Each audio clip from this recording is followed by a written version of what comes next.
Bismillahirrahmanirrahim. Assalamualaikum warahmatullahi taala wabarakatuh. Jadi insya-Allah pada hari ini kumpulan kami akan membentangkan analisis soalan tahun-tahun lepas berkenaan dengan unsur-unsur larangan dalam muamalat. Jadi saya Muhammad Alif Irfan bin Muhammad Faizul selaku pemegang kad matrik 2020968129 akan meneruskan pembentangan ini. Jadi kita mulakan dengan soalan daripada sesi Disember 2019, iaitu soalan yang ketiga A. Berdasarkan daripada hadis di atas, huraikan definisi riba dari segi bahasa dan juga istilah beserta nas ataupun dalil daripada Al-Quran. Jadi riba ini dari segi bahasa ianya berasal daripada bahasa Arab yang bermaksud tambahan ataupun berkembang ataupun membesar dan juga meningkat. Kemudian dari segi istilah pula, riba ini dari segi istilah masyarakat Arab kuno menyatakan seseorang yang melakukan riba ini apabila ianya mengambil daripada orang lain jika ada unsurnya tambahan, ataupun juga disebut sebagai apabila kita mengambil sesuatu apa yang kita berikan kepada orang lain tetapi dengan cara kita mengambilnya secara berlebihan. Itu adalah serba sedikit definisi bagi riba. Kemudian kita lihat pula kepada dalil daripada Al-Quran, firman Allah Subhanahu Wa Taala di dalam surah Al-Baqarah, panjang dinyatakan daripada ayat 275 sehingga 279. Namun di sini saya meng-highlightkan di dalam ayat yang ke-275. A'udzu billahi minasy syaithanir rajim. Wa ahallallahu al-bai'a wa harrama ar-riba. Sadaqallahul azim. Yang bermaksud, dan Allah telah menghalalkan jual beli dan Allah juga telah mengharamkan riba.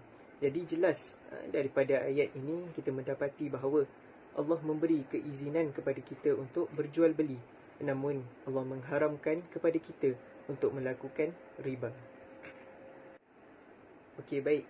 Seterusnya soalan daripada sesi Disember 2018, iaitu soalan yang kelima A.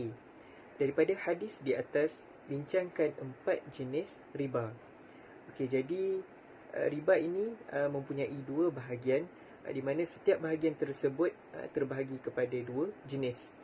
Jadi untuk bahagian yang pertama iaitu riba ad-duyun. Kemudian untuk bahagian yang kedua iaitu riba al-buyu'. Jadi apakah riba-riba ini? Jadi untuk bahagian yang pertama iaitu riba ad-duyun. Riba ad-duyun ini merupakan riba yang muncul daripada hutang, dan setiap hasil daripada lebihan hutang itu disebabkan lanjutan daripada tempoh hutang. Kemudian bahagian yang kedua iaitu riba al-buyu'. Riba buyu' ini merupakan riba yang muncul hasil daripada jual beli ataupun pertukaran dua barangan ribawi, di mana pada jual beli ataupun pertukaran ini berlakunya ketidaksamaan pada berat ataupun kuantitinya. Juga pertukaran ini dibuat secara tangguh, dan ini adalah riba al-buyu'. Okey, baiklah, ini merupakan pembahagian bagi riba ad-duyun, iaitu yang pertama riba al-qard dan yang kedua iaitu riba al-jahiliyah. Okey, untuk yang pertama ini iaitu riba al-qard, ianya merupakan manfaat ataupun unsur tambahan yang telah disyaratkan ke atas jumlah pinjaman pokok, dan syarat ini ditetapkan pada awal perjanjian kontrak. Okey, jadi sebagai contohnya, Ahmad ingin meminjam RM1,000 daripada Ali.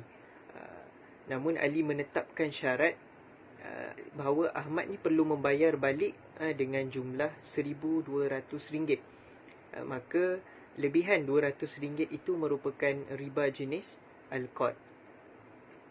Okey, untuk yang kedua pula iaitu riba al-jahiliyah. Riba al-jahiliyah ni merupakan unsur dan juga manfaat tambahan yang diperolehi daripada jumlah pokok, di mana ianya dikenakan kepada si peminjam disebabkan si peminjam ini gagal untuk membayar pada tempoh yang telah dipersetujui oleh kedua pihak. Okey, jadi sebagai contohnya, Ali telah bersetuju untuk memberi pinjaman kepada Aimi sebanyak RM500. Tetapi sekiranya Aimi gagal untuk membayar balik dalam tempoh 1 bulan daripada sekarang, maka Aimi perlu membayar balik dengan jumlah RM600. Maka lebihan RM100 itu merupakan riba jenis Al-Jahiliyah.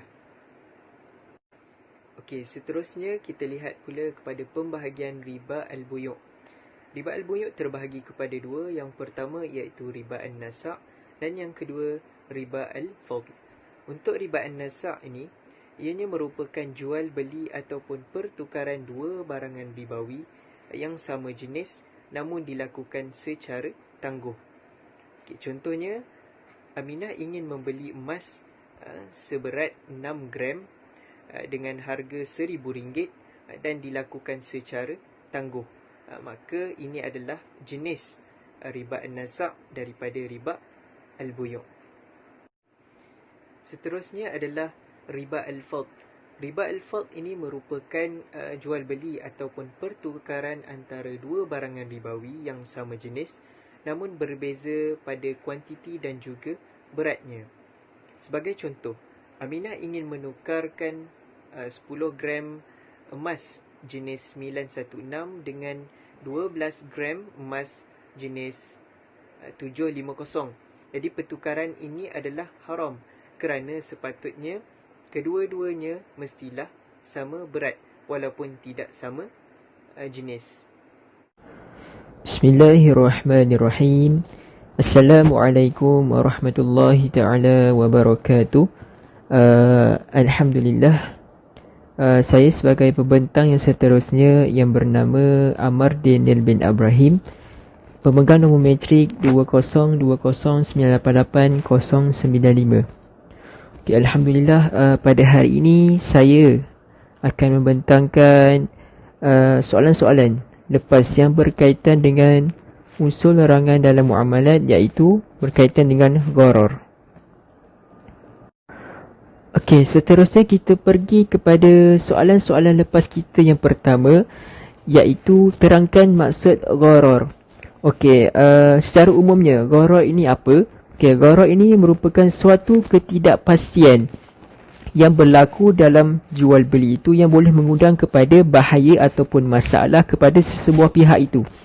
Okey, menurut definisi, menurut bahasanya pula terpecah kepada tiga. Yang pertama adalah al-khatar, yang kedua al-khida' dan yang ketiga al-jahil. Al-khatar ini sebagai suatu pertaruhan, bahaya, gantian ataupun habuan. Al-khida' yang bermaksud memperdaya atau menipu, manakala al-jahil yang bermaksud tidak mengetahui. Menurut istilah syaraknya pula, gharar ini boleh didefinisikan sebagai sesuatu unsur bahaya, menipu, pertaruhan yang meliputi kepada semua perkara penipuan dan seumpama dengannya untuk mencapai satu matlamat ataupun tujuan, iaitu memperoleh dan mendapatkan harta dengan cara yang salah ataupun tidak sepatutnya. Okey, seterusnya kita pergi kepada soalan-soalan lepas kita yang kedua, iaitu jelaskan dua kategori gharar dan hukumnya dalam jual beli. Okey, gharar ini terbahagi kepada dua, iaitu yang pertama adalah gharar yasir, yang mana juga dikenali sebagai gharar yang kecil. Okey, gharar yasir ini ia tidak akan menimbulkan suatu kecacatan terhadap kontrak jualan yang ada, kerana tidak memberikan sebarang kesan kepada komponen-komponen utama, sama ada daripada segi rukunnya ataupun syaratnya. Okey, untuk hukum jual beli gharar yasir ni adalah masih dibenarkan dan diharuskan seperti jualan-jualan sah yang lain oleh ijma', kerana gharar seperti ini ia tidak boleh dihindarkan dan berhubung kait dengan sifat semula jadi subjek akad itu. Okey, yang kedua adalah gharar farish. Gharar farish ini juga boleh dikenali sebagai gharar yang besar, iaitu suatu ketidakpastian yang terlampau nyata sehingga unsur tersebut tidak boleh diterima dalam melakukan sebarang transaksi jualan. Okey, untuk gharar farish ini hukumnya adalah tidak sah kerana unsur ghararnya yang terlampau besar. Justeru jika terdapat ketidakpastian besar yang berlaku dalam sesuatu akad, maka ianya akan menjadi suatu transaksi ataupun akad yang bermasalah yang dinilai daripada segi syarak. Hukumnya adalah tidak sah kerana adalah untuk menjaga kemaslahatan dan keredaan kedua-dua pihak yang melakukan kontrak jualan tersebut. Okey, seterusnya kita pergi kepada soalan-soalan lepas kita yang terakhir yang berkaitan dengan tajuk gharar ini, iaitu 4 kesan gharar dalam aktiviti muamalat semasa. Okey, gharar ini ia boleh menimbulkan sikap perbalahan, permusuhan dan ketidakadilan kepada pihak yang dirugikan. Dengan itu, suasana jual beli yang berlaku tidak lagi mengandungi elemen-elemen keseronokan, tidak lagi mengandungi elemen-elemen keredaan daripada pelbagai pihak serta banyak mendatangkan implikasi yang buruk dalam persaudaraan seseorang itu. Okey, yang kedua adalah gharar ini boleh menyebabkan penyekatan dalam perkembangan dan pembangunan lestari ekonomi global dalam sektor perniagaan. Okey, justeru pendapatan negara di negara kita ini akan semakin berkurang, semakin merudum dan tiada keuntungan yang dicapai kerana sikap pentingkan diri sendiri oleh setengah pihak dalam melakukan jual beli itu. Okey, yang ketiga adalah gharar ini boleh menimbulkan kerugian yang besar kepada pihak pembeli. Oleh itu, seorang individu itu akan menjadi semakin lemah dan mereka ini menjadi semakin malas dalam menggunakan akal fikiran yang telah diberikan oleh Allah Subhanahu Wa Taala dengan menggunakannya secara optimum bagi menganalisa dan mengkaji sesuatu yang berada di hadapan mereka. Maka dengan ini, pihak-pihak yang tidak bertanggungjawab seperti para pembeli yang tidak bertanggungjawab akan melakukan sebarang penipuan. Okey, yang terakhir adalah mewujudkan penindasan dan kezaliman kepada pihak tertentu, khususnya para pembeli. Okey, kebiasaannya gharar ini dapat diperhatikan terjadi dalam suatu barangan, iaitu sama ada daripada segi harganya, daripada segi kualitinya, orang ini curi pelanggan orang ini dan sebagainya. Bismillahirrahmanirrahim. Assalamualaikum warahmatullahi wabarakatuh. Saya sebagai pembentang seterusnya, iaitu Ahmad Hakim Mazid bin Asri, pemegang nombor matrik 2020376161, akan membentangkan dan menjawab soalan-soalan tahun lepas yang berkaitan dengan Al-Maisir. Soalan yang saya ambil adalah pada tahun Julai 2017, bahagian B, soalan nombor 4. Soalannya adalah, yang pertama, jelaskan dua bentuk maisir yang berlaku dalam pelbagai pertandingan pada masa kini. Yang kedua adalah analisis 3 implikasi maisir yang berlaku kepada masyarakat. Sebelum saya menjawab soalan tersebut, lebih baik kita memahami terlebih dahulu apa itu Al-Maisir. Al-Maisir adalah judi. Menurut Kamus Dewan Bahasa, judi adalah permainan yang menggunakan wang. Judi di dalam bahasa Arab disebut Al-Maisir ataupun Al-Qimar. Ia bermaksud permainan pertaruhan orang bangsa Arab dengan menggunakan anak panah. Selain itu juga ditarifkan sebagai permainan dengan dadu atau semua jenis pertaruhan. Di dalam kitab Al-Mu'jam Al-Wasih, judi adalah setiap permainan yang mengandungi pertaruhan dari kedua belah pihak. Menurut istilah pula, Ibn Qayyim berpendapat judi adalah satu situasi di mana salah seorang keduanya untuk menang ataupun kalah. Dan menurut pendapat Ibn Hajar Al-Haytami menyebut judi adalah merujuk kepada sebarang jenis pertaruhan. Maka daripada definisi tersebut dapat kita fahami bahawa judi merupakan permainan yang hanya memberi keuntungan sebelah pihak saja dan sebelah lagi hanya mendapat kerugian. Merujuk kepada soalan yang pertama, iaitu jelaskan dua bentuk maisir yang berlaku dalam pelbagai pertandingan pada masa kini. Yang pertama, pertandingan-pertandingan sukan biasa. Sekiranya peserta membayar untuk mengikuti pertandingan tersebut, lalu kesemua duit tersebut dihadiahkan kepada pemenang, maka ia juga merupakan satu judi dan ia dilarang. Tetapi di sini saya tidak bermaksud semua pertandingan itu judi kerana perlu membayar yuran penyertaan. Jabatan Kemajuan Islam Malaysia JAKIM telah menyediakan satu garis panduan yang perlu diikuti sekiranya pertandingan tersebut mempunyai hadiah. Contohnya, hadiah tersebut merupakan tajaan daripada pihak yang ketiga, bukan daripada peserta itu sendiri. Yang kedua, pertandingan melagakan binatang. Kebiasaannya, sikap setengah masyarakat akan melakukan pertandingan melagakan binatang seperti ayam. Selalunya pertandingan ini, peserta akan menaruhkan sejumlah wang sebelum mengikuti pertandingan itu. Wang tersebut akan diserahkan kepada pemenang dengan cara salah satu haiwan tersebut tidak mampu berlawan lagi ataupun mati. Seperti mana yang berlaku di Johor Bahru, pada 3 November tahun 2020 telah berlaku tangkapan secara besar-besaran di mana 40 kaki judi telah ditangkap dan pihak polis telah berjaya merampas 13 ekor ayam laga dan wang taruhan yang bernilai RM7,307.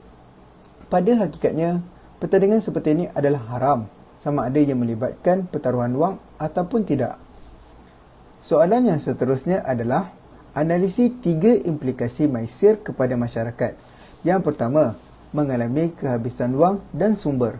Seperti mana yang kita telah ketahui, selalunya judi melibatkan wang. Maka apabila seseorang itu terlalu kerap berjudi sehingga ketagih, maka orang tersebut akan sanggup menggunakan semua wangnya. Malah, lebih malang lagi sekiranya ada yang sanggup meletakkan harta yang lain seperti geran rumah, anak maupun isteri sebagai taruhan di dalam judi kerana telah kehabisan wang. Yang kedua adalah punca perpecahan dalam masyarakat. Judi hanya akan menguntungkan sebelah pihak sahaja, maka ia akan melahirkan sifat ketidakpuas hati kepada pihak yang kalah dan boleh mencetuskan pergaduhan sesama masyarakat, malah boleh sampai ke tahap membunuh dan sekaligus berlakulah perpecahan dalam masyarakat. Yang ketiga adalah menjatuhkan moral masyarakat dalam negara. Sekiranya aktiviti perjudian ini tidak mampu dicegah atau dibendung, maka ia akan membiak kepada generasi yang akan datang dan negara akan mempunyai sasiah yang buruk sekaligus menjatuhkan imej negara. Hal ini kerana aktiviti perjudian ini banyak memberi kesan negatif terhadap sebuah masyarakat itu. Sekian daripada saya. Wabillahi taufiq wa hidayah. Assalamualaikum warahmatullahi wabarakatuh.